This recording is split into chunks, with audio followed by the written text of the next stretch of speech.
tegas. Ini terkait sosialisasi. Tadi di laporan panitia tadi soal nama tempat. Jadi sebaiknya mulai dari sekarang kita mulai menggunakan nama Aula Kantor Camat ini sebagai nama Aula Brigjen Pol Dr. Anton Kipaona. Sebaiknya kita mulai dari sekarang. Jadi bukan Aula Kantor Camat Tubatukan, tapi Aula Brigjen Anton Kipaona. Itu yang pertama. Lalu yang kedua, Bapak Bupati semestinya beliau berkehendak untuk hadir sendiri pada kegiatan acara yang penting ini. Namun karena saat bersamaan ada kegiatan yang memang tidak bisa diwakilkan. Karena itu saya ditunjuk untuk mewakili beliau dan membacakan sambutan beliau. Apresiasi dari Bapak Penjabat kepada Bapak dari Jakarta dan keluarga, panitia dan semua yang hadir. Beliau menyampaikan permohonan maaf tidak sempat hadir untuk kegiatan itu. Karena itu beri saya waktu untuk saya menyampaikan sambutan yang sudah disiapkan.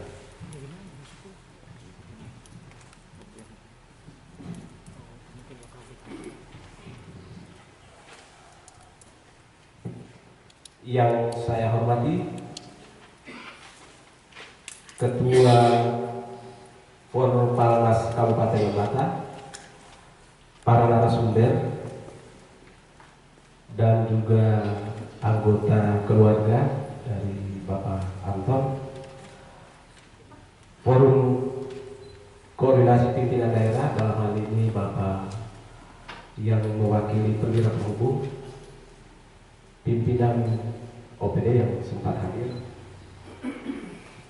para camat semuanya hadir kelihatannya, bapak-bapak kepala desa, ketua BPD, ketua Yayasan Bintang Samudra,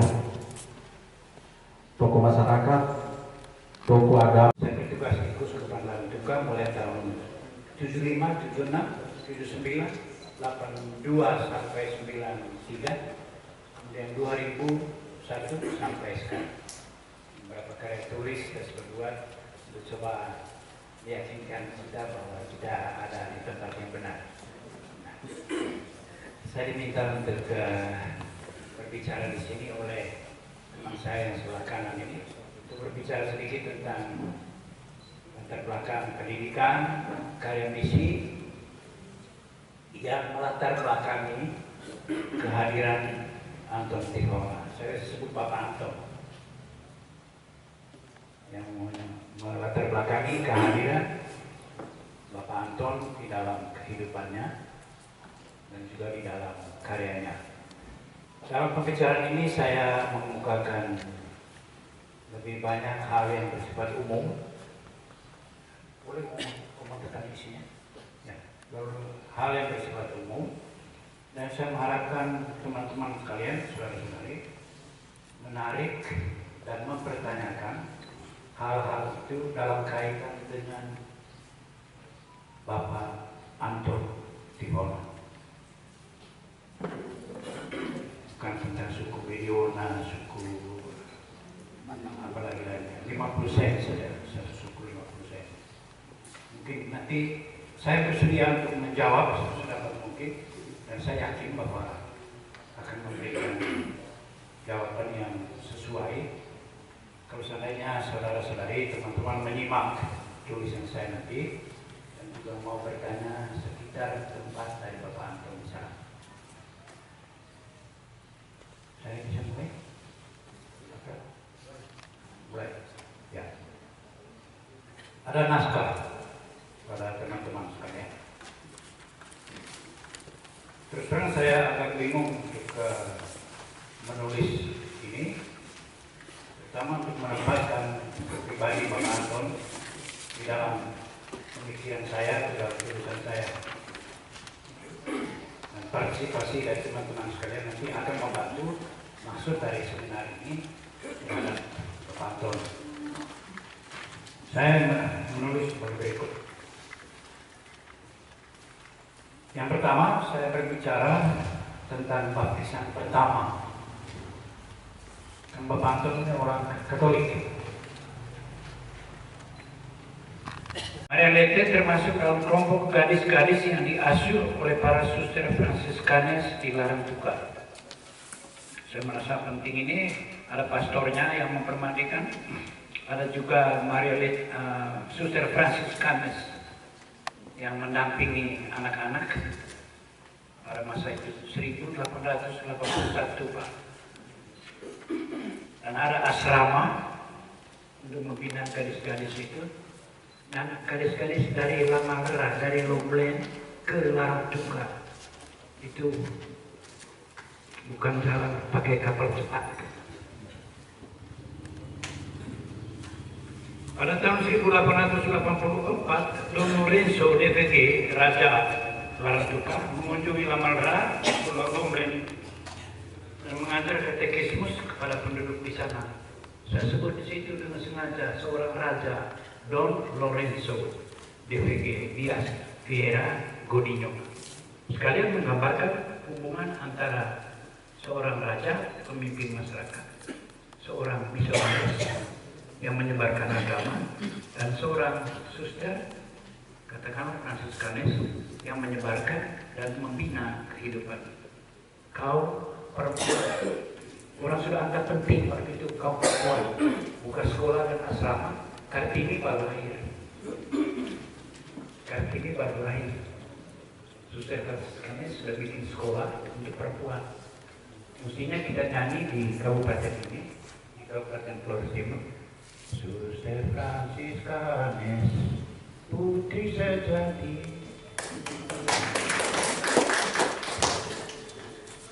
Minat untuk Lamangera sudah diungkapkan oleh Pater Cornelius A. Tenbring, SY, dalam suratnya ke Batavia tahun 1884. Terima kasih karena ini satu tempat yang dari dulu saya ingin datang. Sekarang ini sudah 10 tahun saya diajak sama Kakak Boda ini, tidak pernah terjadi, dan akhirnya terjadi untuk satu misi yang sangat berharga bagi kita dari masa lalu dan untuk masa depan. Saya pikir ini yang paling penting buat bagi saya, dan kemudian saya senang sekali. Saya ingin lagi kembali ke sini, kemudian membangun patungnya. Ini ada marketnya, bisa dilihat. Saya lupa jalannya di mana.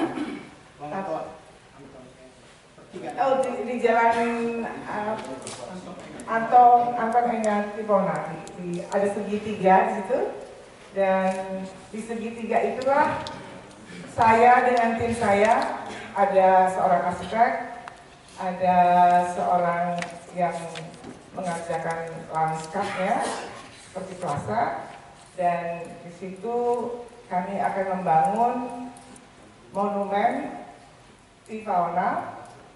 Dan saya juga mengatakannya, kami akan membangun plasanya. Semua orang akan bisa datang mendekati dan melihatnya dengan jelas.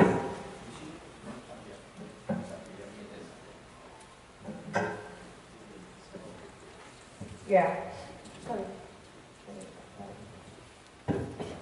Jadi arahnya pas di sini timur, sana barat, sana utara.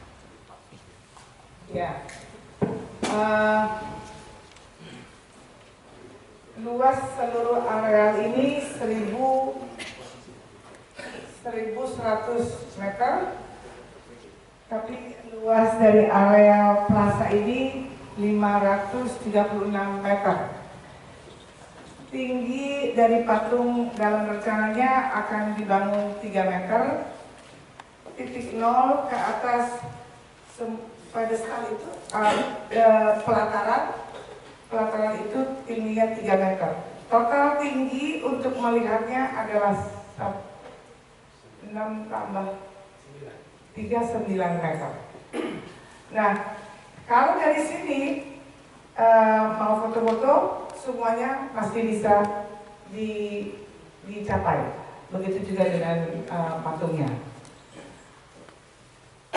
Saya sedikit memberi pengantar saja bahwa tidak dengan maksud memberikan lecture ya, tapi seni patung itu sangat besar peranannya dalam kehidupan manusia sejak dimulainya peradaban.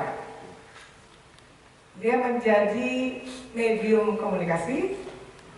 Barangkali kita semua kenal, saya sendiri pernah mengalaminya ketika ayah saya dari Batak, yang setiap hari Minggu dia akan menghormati ayahnya dengan memberikan tuak saksang di depan foto. Itu pengalaman ritual yang saya dapatkan sehingga saya bisa memaknai bahwa gambar, seni, patung itu dipakai sebagai medium untuk penghargaan, untuk penghormatan. Nah, di beberapa negara-negara maju sudah banyak sekali seni patung ini digunakan untuk menyampaikan ekspresi penghargaan, penghormatan kepada sosok yang berjasa, kepada sosok yang dianggap memberikan pengaruh yang luar biasa bagi perubahan, sehingga kita bisa sekarang memahami seni patung itu adalah medium yang bisa kita berikan sebagai penghargaan terhadap seseorang atau peringatan tentang tempat yang bersejarah atau penghormatan pada sebuah peristiwa yang membuat kita mengingat tentang hal-hal yang spesifik. Umpamanya seperti yang sekarang saya sedang terlibat merencanakannya adalah kita mau membangun tanda-tanda, kalau dalam istilahnya ekspresi memorabilia dari tempat di mana peristiwa Tanjung Priuk di Jakarta terjadi. Jadi saya ingin menyampaikan saja betapa pentingnya seni patung itu sebagai sebuah medium yang sangat berharga, bermanfaat, penting, karena dia menghidupkan ingatan kita, juga mengajar atau mendidik kita menghormati sejarah masa lalu, membawa dia menjadi bagian dari kita. Dan dari penghormatan itu, dari penghargaan itulah kita menuju menata masa depan kita lebih baik dan lebih maju. Dan dia menjadi sumber inspirasi bagi kita semua. Dari masa saya ingin di sini sebenarnya ada slide, tapi saya mohon nanti Pak Tommy ya, saya sudah menyiapkan tapi tidak ada layar, tidak apa. Saya akan cerita saja karena makin lama nanti penderitaannya makin panjang, perut kita makin kosong, butuh makan. Saya akan memperpendek saja penderitaan Bapak Ibu sekalian. Jadi begini, kita bisa melihat pada figur Pak Anton Engativalma ini adalah figur yang memang figur unggul. Semenjak kecil beliau ini adalah seorang anak yang sebetulnya adalah anak masa depan. Tadi diceritakan oleh Romo itu bagaimana orang di sekolah rakyat di Lamalera, meskipun beliau baru masuk sekolah pada usia 8 tahun, jadi rata-rata terlambat untuk anak di wilayah seluruh Indonesia, terlambat 2 tahun. Tapi kemudian ketika naik ke kelas 2 itu diminta untuk mengajar di Butuh.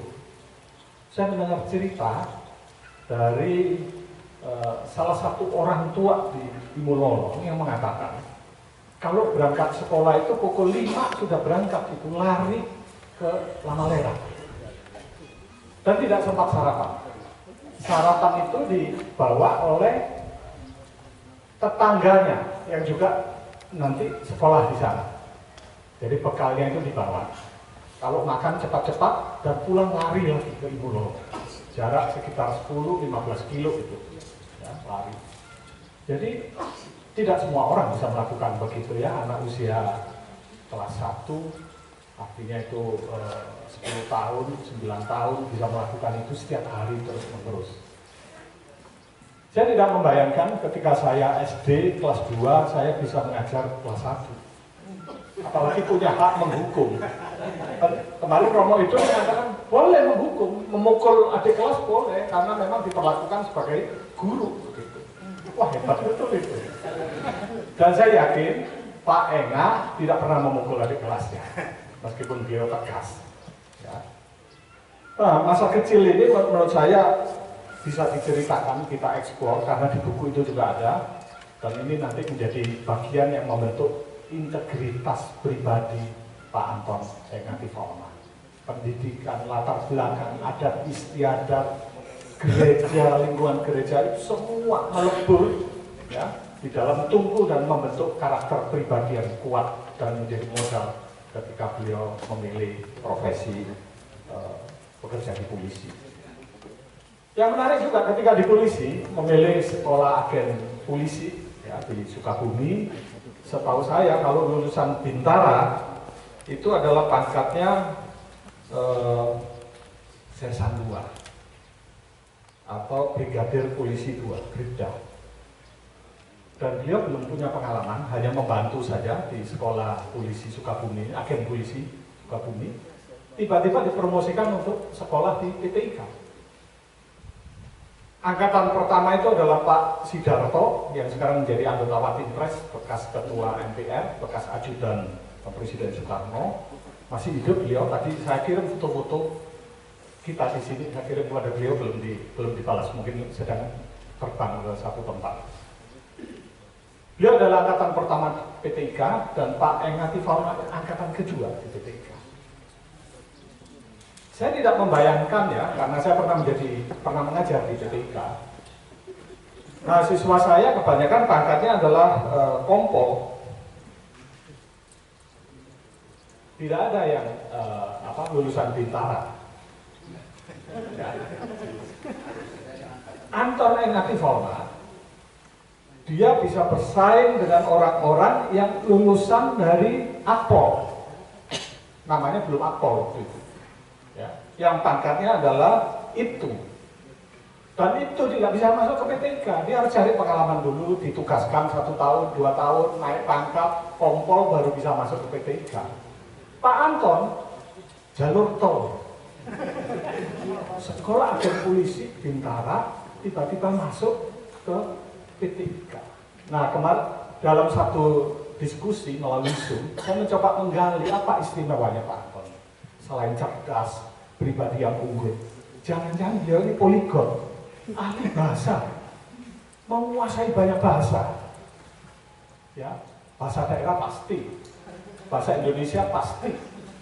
Tapi saya yakin beliau menguasai bahasa Inggris, bahasa Belanda. Dan kalau beliau di seminari, pasti bisa berbahasa Latin. Meskipun hanya SMP, jadi masuk di seminari.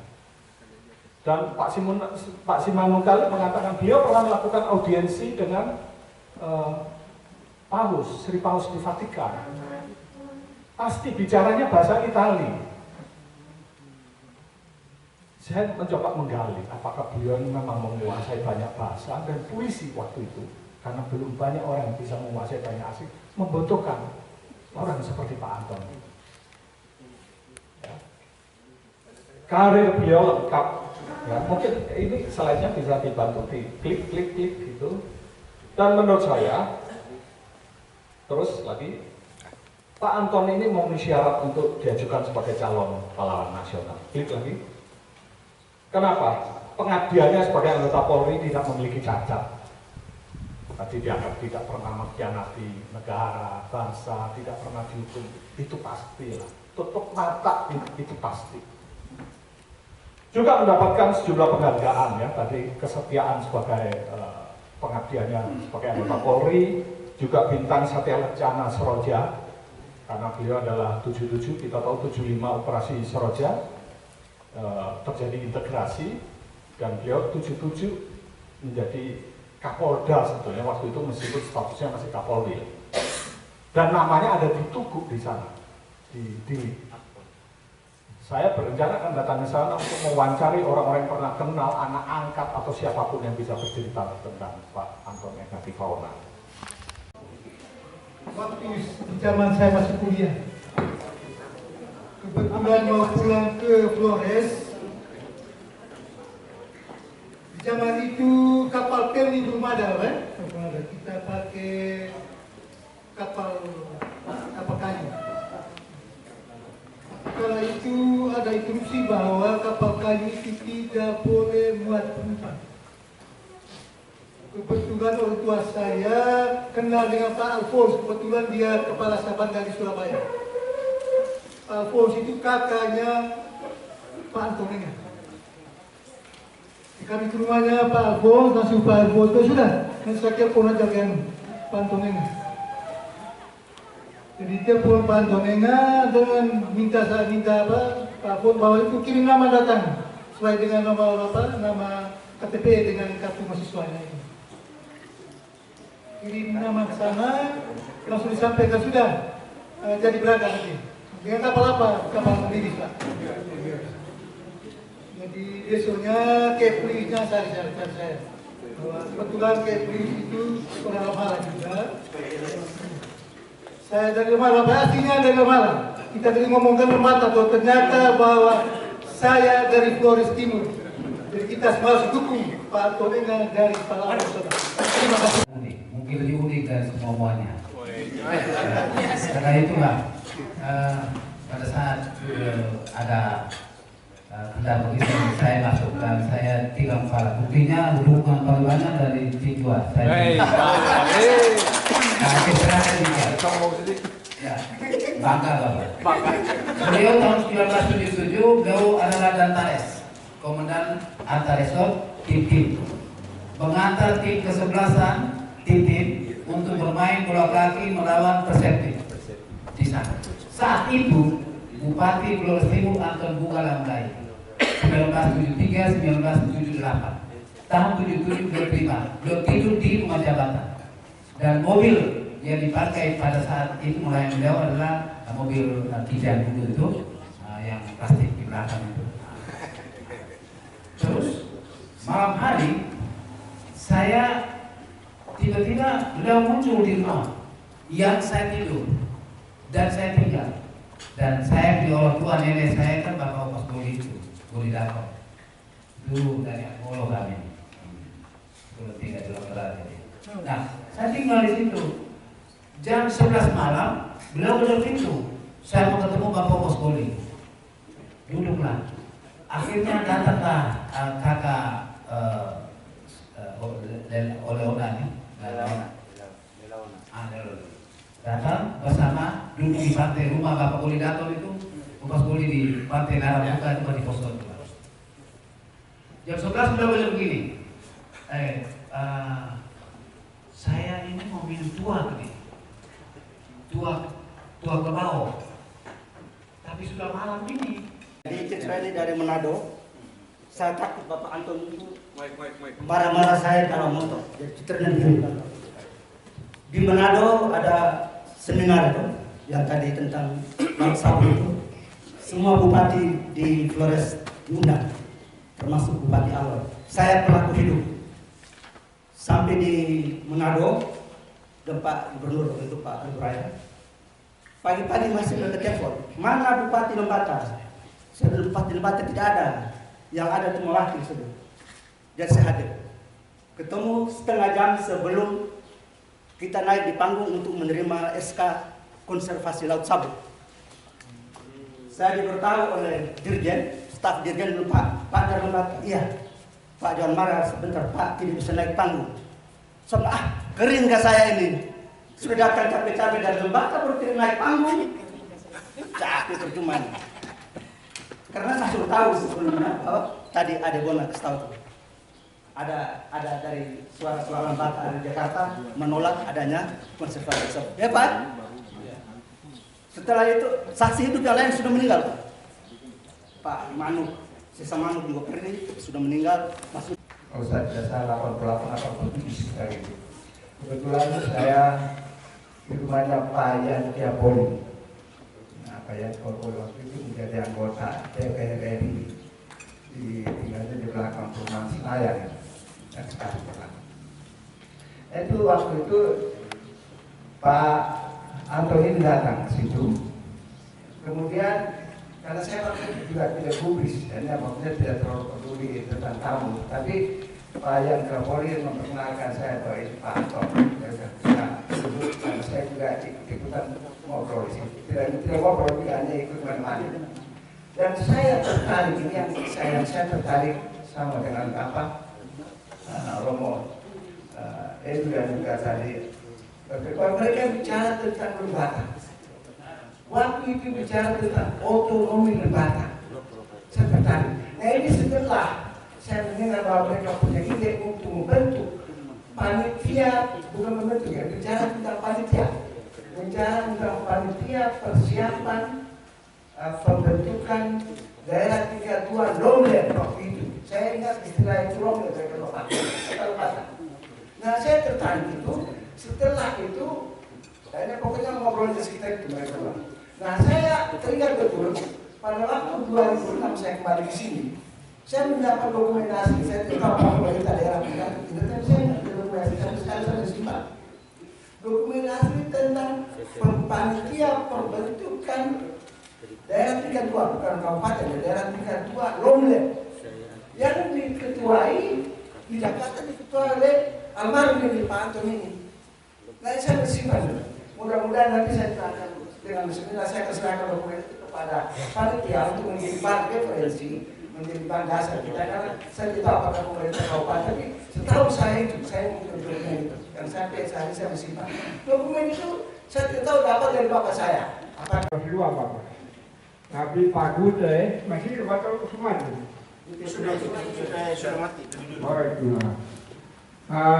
Panggil dia lalu bilang, kau tidak mengajar di kelas 1. Sebentar lagi ada kuda kau berangkat ke Boto untuk jadi guru bantu di Boto. Masih belum kelas 2, belum guru kelas 2, bapak-bapak. Sudah jadi guru di Boto. Dan ini saya mau ceritakan begini bahwa awalnya itu begitu dia punya hidup pertama itu di kelas paling pusat dan 1 sampai 3 kami dulu hanya sampai kelas 3 saja. Jadi setelah sudah di Boto saya sudah naik kelas 2. Waktu datang ibu dia bilang saya ini tidak duduk di kelas 2, saya harus di kelas 3.